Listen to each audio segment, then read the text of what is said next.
What's up, sunshine? Happy Friday.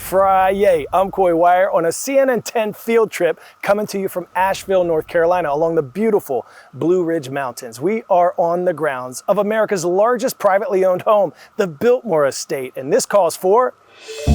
Did you know?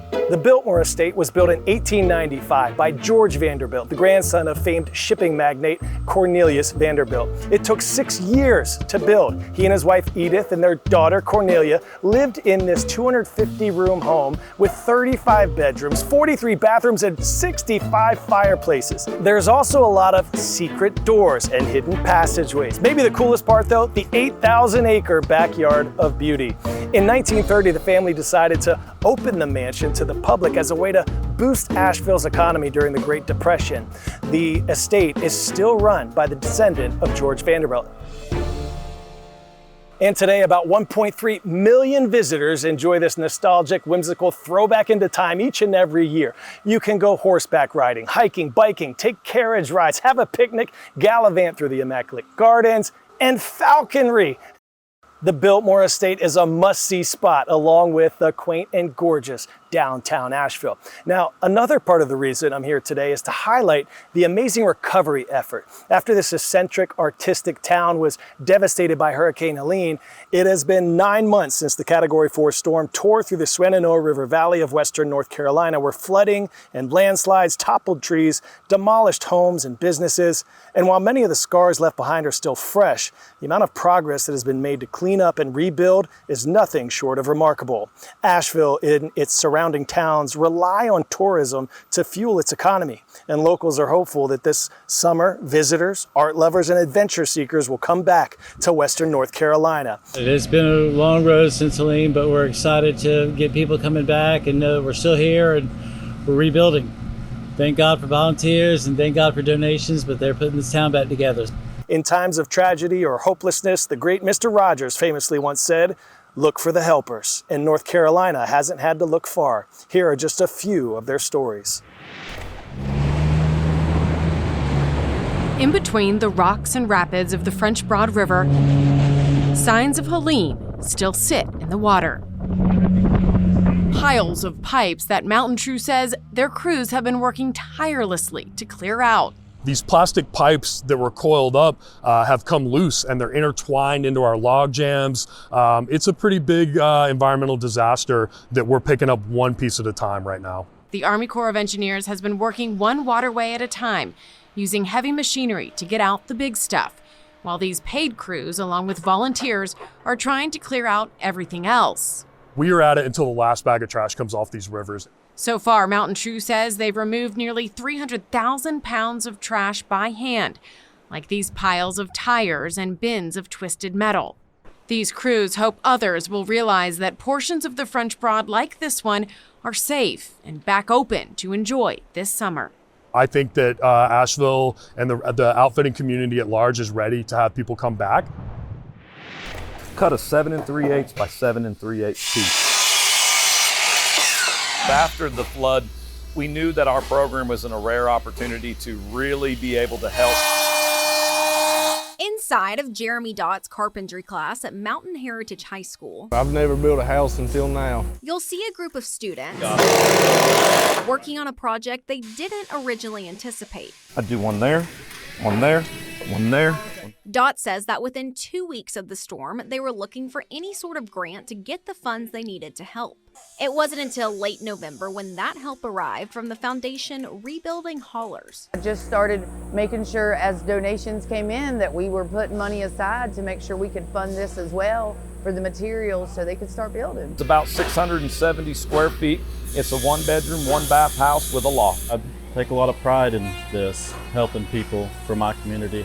But our measurement is sitting at 184 1/8. Dott says in his 15 years of teaching, he never saw this coming. But I'm going to tell you something, I'm glad I'm here to be a part of it. With years of rebuilding ahead, Dott says their goal is to build 2 to 4 homes a year for victims. To have this offering for our people here that have lost so much, to bring so much joy. I was in disbelief when Michael said that all 1,600 were handed out. Families and individuals showed up standing patiently in a line through Warren Wilson's parking lot. The founder of national old-time radio show Wood Songs made this unconventional and joyful gift to this community take place. Do you play? Yes. Josh Lander of Black Mountain got a guitar. I thought it was great. Some of these guys, you can't replace what they lost, you know. I lost a drum set and a PA system. 10-year-old Haley Elliott of Old Fort showed us her new keyboard. It's simply the right thing to do. We reached out to our audience. We collected 1,600 good instruments, guitars, banjos, fiddles, and they're gone. Filling others' musical cups is a passion for Michael. On this day, sweet notes of all kinds for many still facing so many hardships after Helene. Now, a lot of these small businesses still have a long road to recovery. If you'd like to see ways that you can help, even by just buying everyday items from the stores in this region, go to cnn.com/impactyourworld.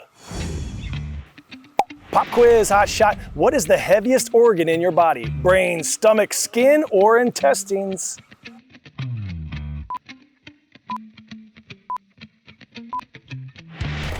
Slather up that sunscreen. The answer is skin. Your skin accounts for 10 to 15% of your body weight, did you know?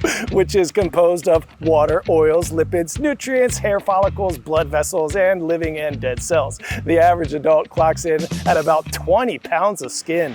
Now to a phenomenal medical procedure for one precious little mermaid. A 3-year-old in Texas is now thriving after fish skin helped heal a severe wound on her neck. This happened when she was a baby, born prematurely, but her doctors say they continue to use this type of treatment today. CNN health reporter Jacqueline Howard has more. Who is that? Ariel, yes. Is she a mermaid? Are you a little mermaid too? 3-year-old Eliana Davos in Texas just may be a bit of a mermaid. Shortly after she was born, it was the healing power of fish skin that helped her recover from an open wound on her neck. It looks like a normal scar that you and I would get. You would have no way of knowing that they used fish skin to help expedite that healing process. Eliana was born preterm in April of 2022 at 23 weeks gestation, 4 months before her due date. She weighed a single pound. What's going on, baby girl?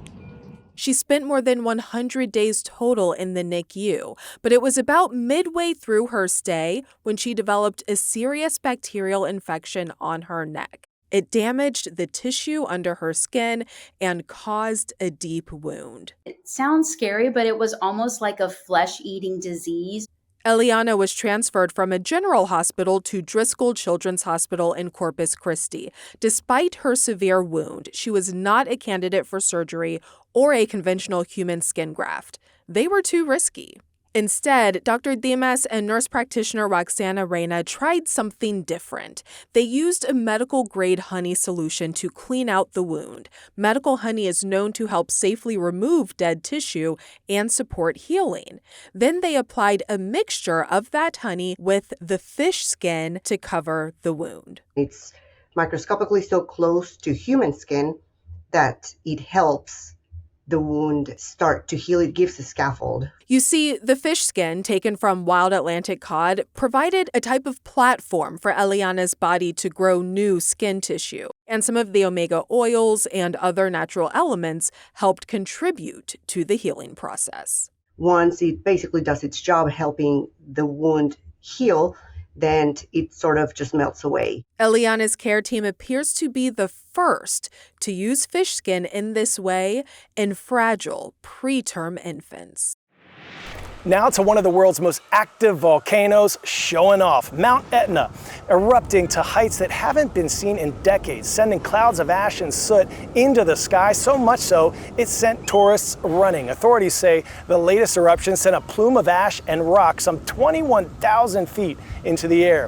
One tour company told CNN they had 40 people on the volcano when it erupted. 1.5 million people visit Mount Etna each year, many hiking to the summit. Despite the awe-inspiring yet equally terrifying show, officials say there is no danger to the population at this time.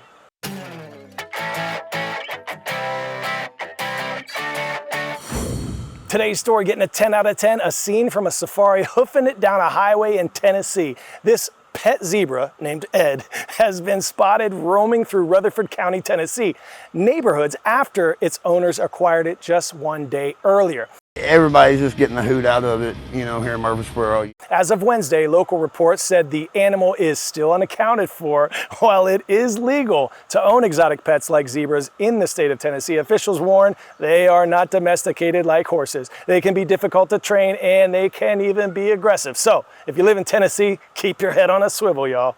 All right, superstars, before we go, time for our favorite part of the show. 3 shout outs today for this special summer edition of CNN 10. Mr. Bossy at the Pineland Learning Center in Vineland, New Jersey. Pineland family, rise up. And Mrs. Macedone at South Jordan Middle School in South Jordan, Utah.